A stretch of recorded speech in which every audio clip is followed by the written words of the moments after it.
Got me a trusty little bucket to hold stuff, and let's get some stuff to do this. Should cost about 15 bucks.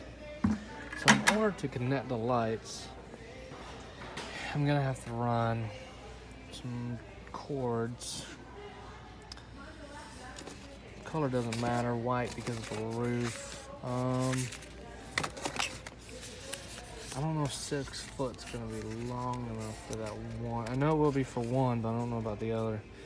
So I'll get 2 6 foots and a 15, and then if I need to, I can always just come back and return that.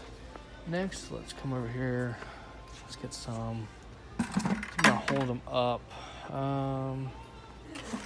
These should work. Should work just fine. Just to hold the wire up. I'd like something a little bit stronger, but this is budget and that would work. These would technically work, but they're a little short, so I'll have to go with a little bit longer. Little U. Next, I am connecting the lights, and the lights are 3-pronged. So these are 2-prong cables, so I'm gonna need some here we go. 2 to 3 wire adapters. 15 amp, 125 volt. So since I don't have a very long run, got 3 of those. It's always nice to have extra of those. They're cheap. Not doing a long run, and they are LED lights, so that won't bother me too bad. And they are being connected to a wireless switch that's in the middle of the roof, as you'll see in a minute. So I think that's about it for the shopping. Don't need the bucket, but I'm gonna get the bucket because I can always use it for something. Find these and these.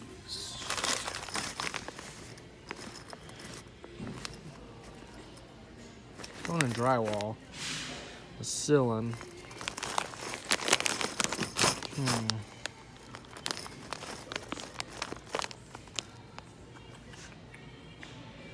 So a lot of stuff to choose from.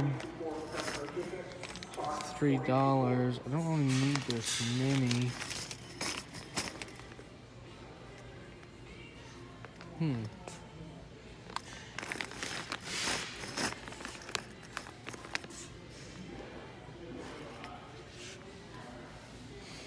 Nothing else really I could use. There's a low voltage fiber staples and stuff, but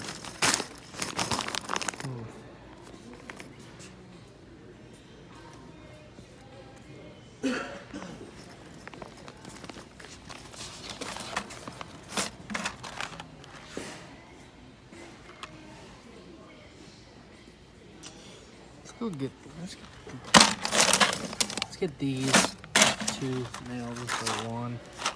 A little long for what I need, but let's see.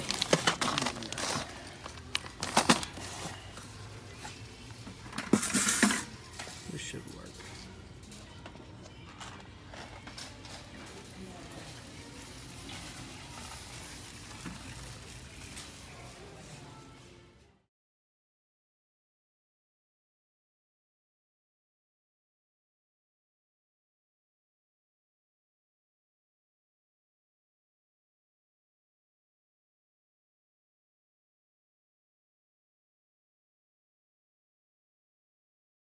Here's the update. I know it's not the best looking, but it's functional for what I need.